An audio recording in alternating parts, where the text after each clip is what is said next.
दोस्तों, मैं हूं आपको दोस्त डॉक्टर सुमित। आज मैं आपको बताऊंगा ऑनलाइन स्टार्टअप कैसे कर सकते हैं। कौन सी इंटरनेशनल टर्म्स हैं जिसको आप यूज करेंगे, इनको टर्म कहते हैं। मैं आपको थोड़ा सा बताता हूं। आप 1,000 रुपए में भी आप एक्सपोर्ट कर सकते हैं। सही सुना आपने, 1,000 रुपए में भी आप एक्सपोर्ट कर सकते हैं। कई लोगों के मन में ये होता है, मैं एक्सपोर्ट करना चाहता हूं, मैं कहां करूं, कैसे करूं, बहुत सारे डॉक्यूमेंट्स होंगे, कैसे करूं। मैं आपको बताता हूं बहुत सिंपल तरीके से। दो ही चीज आपको चाहिए, जीएसटी, इंपोर्ट एक्सपोर्ट लाइसेंस। एक आप मान के चलिए, अगर आप एमएसएमई में, माइक्रो स्मॉल मीडियम एंटरप्राइजेस, ये गवर्नमेंट का डिपार्टमेंट है, यहां पे आप अपनी कंपनी रजिस्टर्ड करवा लीजिए। कंपनी रजिस्टर करवा के जीएसटी ले लीजिए, करंट अकाउंट खुलवा लीजिए, और एक चीज मैं आपको बता रहा हूं, इंपोर्ट एक्सपोर्ट लाइसेंस ले लीजिए, बस। और कुछ नहीं करना आपको, कोई डॉक्यूमेंटेशन नहीं, ये सिंपल है। आप कैसे एक्सपोर्ट कर सकते हैं? ऑनलाइन एक्सपोर्ट कर सकते हैं, अपनी वेबसाइट प्रमोट कर सकते हैं, या बहुत सारी वेबसाइट हैं जिस पे आप अपने प्रोडक्ट को लिस्टेड करवा सकते हैं और उसको एक्सपोर्ट कर सकते हैं। अब इसमें इनको टर्म, इंटरनेशनल टर्म्स क्या यूज होगी? देखिए दोस्तों, अगर हम नॉर्मली यूज करते हैं, जैसे कि मेरे आप पहले वीडियोस देखिए कि 1,000 रुपए में आप कैसे स्टार्ट कर सकते हैं ई एक्सपोर्ट के थ्रू। ई एक्सपोर्ट मतलब ऑनलाइन एक्सपोर्ट के थ्रू कैसे कर सकते हैं, वो पुरानी वीडियोस देखिए, ये पार्ट 4 है। जब हम कहीं एक्सपोर्ट करते हैं, मैंने एक्सपोर्ट किया इंग्लैंड में, तो मेरी रेस्पॉन्सिबिलिटी कहां तक है? क्या इंडिया के पोर्ट तक है? क्या इंग्लैंड के पोर्ट तक है? क्या मेरे कस्टमर तक के हाथों में पहुंच जाए, वहां तक मेरी रेस्पॉन्सिबिलिटी है? तो ये जो रेस्पॉन्सिबिलिटी है, ये इनको टर्म या इंटरनेशनल कमर्शियल टर्म्स बताती है। कई बार आपने ऑनलाइन सामान मंगवाया होगा, तो आपके हाथ में जब सामान नजर जाता है, तब आप उसको पेमेंट करते हैं। यानी जब तक आपके हाथ में सामान नहीं आया, तब तक कंपनी की रेस्पॉन्सिबिलिटी है। मेरी बात आप समझ रहे हैं? इसी तरह से इंटरनेशनल कमर्शियल टर्म या इनको टर्म एक्सपोर्ट इंपोर्ट में यह बताता है कि सेलर की रेस्पॉन्सिबिलिटी कहां तक है और बायर की रेस्पॉन्सिबिलिटी कहां तक है। अगर हम नॉर्मल यूज करते हैं एक्सपोर्ट करना, नॉर्मल ऐसे बाय शिपमेंट कंटेनर करते हैं, तो दो सबसे फेवरेट हैं, वो है एफओबी। एफओबी मतलब फ्री ऑन बोर्ड्स। मतलब मेरे को इंग्लैंड में करना है, तो मैं इंडिया के पोर्ट तक, नवा शिवा पोर्ट है मुंबई तक सपोज मान लीजिए, तो मैं इंडिया के पोर्ट तक रेस्पॉन्सिबल हूं अपने सामान के लिए। सारे चार्जेस, सारे ड्यूटीज मैं पे करूंगा। कोई प्रॉब्लम होती है तो मैं रेस्पॉन्सिबल हूंगा, लेकिन मुंबई के आगे रेस्पॉन्सिबिलिटी होगी बायर की। दूसरा है CIF, cost and insurance freighted. इसमें क्या होता है, मैं इंग्लैंड में एक्सपोर्ट कर रहा हूं, तो मेरी रेस्पॉन्सिबिलिटी है इंग्लैंड के पोर्ट तक पहुंचाने की। वहां तक मेरी रेस्पॉन्सिबिलिटी है, उसके जितने भी टैरिफ हैं, जो भी ड्यूटी लगेगी, वो सारी रेस्पॉन्सिबिलिटी है। ये है CIF, cost and insurance frightened.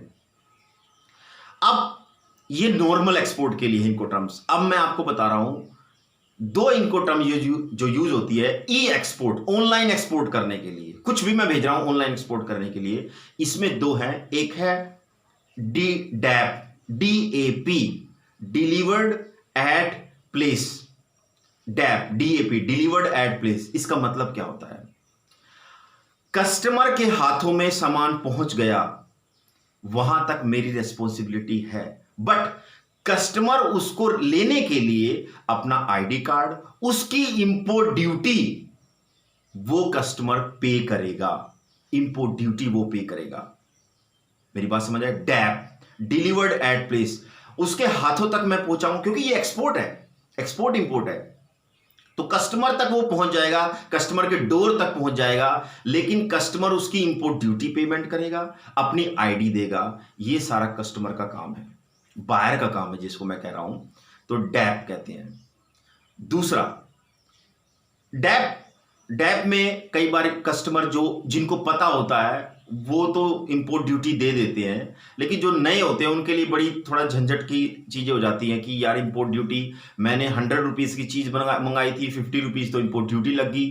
तो कई बार जो नए जो बायर हैं, उनको थोड़ा सा हेजिटेशन होता है कि 100 रुपीज का माइंडसेट लेके चलते हैं और 50 रुपीज इंपोर्ट ड्यूटी भी देनी पड़े, तो 150 पड़ गया। तो ये डैप है। तो रेगुलर जो कस्टमर है, जो ई एक्सपोर्ट करते हैं, ऑनलाइन एक्सपोर्ट इंपोर्ट करते हैं, उनके लिए तो कोई प्रॉब्लम नहीं है। दूसरा जो बता रहा हूं, वो स्टार्टअप के लिए भी जो पहली बार इंपोर्ट कर रहा हो किसी भी कंट्री से ई एक्सपोर्ट के थ्रू, वो ठीक है, वो अच्छा लगता है उन्हें, क्योंकि डैप के अंदर उसको 100 रुपए की चीज पे मान लो 50 रुपए इंपोर्ट ड्यूटी देनी पड़ेगी, तो उसको थोड़ा सा ही होता है कि 50 रुपए भी लग गए मेरे 150, पहले ही मुझे पता चल जाता। तो डैप में थोड़े से हेजिटेट करते हैं न्यू कस्टमर, लेकिन जो कस्टमर एग्जिस्टिंग है उनको पता होता है कि इंपोर्ट ड्यूटी मुझे पेमेंट करनी ही है, तो उस केस में उनको रेगुलर कस्टमर को दिक्कत नहीं आती। अब दूसरा है डीडीपी, ड्यूटी बिफोर पेड। इसमें क्या होता है, सारा काम सेलर करता है, सामान भेजेगा डोर स्टेप पे, हाथों में देगा, उसकी इंपोर्ट ड्यूटी भी सेलर पेमेंट करेगा, और वो इंपोर्ट ड्यूटी का जितना चार्ज होता है दोस्तों वो ऐड कर देता है उसके बिल में। इसका मतलब जब प्राइस शो होता है वेबसाइट पे, तो वो ड्यूटी लेके शो होता है, इंपोर्ट ड्यूटी की पेमेंट, सारी ड्यूटी की पेमेंट लेके शो होता है। तो डीडीपी में ये फायदा है कि कस्टमर को एक सरप्राइज नहीं होता, क्योंकि उसमें जब उसने प्राइस देखा, लिस्ट देखा उसमें, तो उसमें ऑलरेडी 150 लिखा है सपोज, तो उसमें सारे ड्यूटी, इंपोर्ट ड्यूटी, भेजने का खर्चा, परचेजिंग सब कुछ आ जाता है, तो वो सरप्राइज नहीं होता है। तो डीडीपी ये है, ई एक्सपोर्ट में ये मतलब होता है। डैप में सरप्राइज हो जाता है, क्योंकि वो वेबसाइट पे देखता है 100 रुपए, 100 रुपीज देखता है, और जब उसके डोर पे आता है, घर पे आता है, तो 50 रुपीज और ऐड कर देती है company, courier company, import duty का, तो 150 थोड़ा सरप्राइज होता है। तो रेगुलर कस्टमर के लिए डीएपी है, और नए कस्टमर और रेगुलर कस्टमर के लिए डीडीपी है। आपको जो सूट करे आप उसके अकॉर्डिंग आप भेज सकते हैं। तो ये चीज नॉलेज दी मैंने। आप 1000 रुपीज से शुरू कर सकते हैं, 500 रुपीज से भी एक्सपोर्ट शुरू कर सकते हैं। जनरल पोस्ट ऑफिस में एक ब्रांच होती है एफपीओ, फॉरेन पोस्ट ऑफिस, उसमें जाके आप अपना सामान पैक करके इंपोर्ट एक्सपोर्ट लाइसेंस और जीएसटी फिल करके वो एक फॉर्म आप देंगे, PBE, post and billing export, PB first, उसको फॉर्म भर दीजिए, इंपोर्ट एक्सपोर्ट लाइसेंस का नंबर भर दीजिए, जीएसटी नंबर भेज दीजिए, कंपनी की सील लगा दीजिए, साइन कर दीजिए, और आप उनको दे दीजिए। आपका सामान बहुत कम पैसे में एफपीओ, फॉरेन पोस्ट ऑफिस के थ्रू पूरी दुनिया में चला जाएगा। तो ये मैंने आपको बताया 1000 रुपए से आप कैसे शुरू कर सकते हैं अपना export import. Thank you very much. कोई दिक्कत हो, कोई क्वेश्चन हो, स्क्रीन पे जो नंबर फ्लैश हो डायरेक्ट मुझसे कॉल कीजिए। मेरा नाम डॉक्टर सुमित है। मैं आपको बताऊंगा बहुत कम पैसे में आप 1000 रुपए में कैसे एक्सपोर्ट शुरू कर सकते हैं। जरूर इसको सब्सक्राइब और लाइक जरूर कीजिए, और शेयर तो जरूर से जरूर कीजिए। Thank you very much.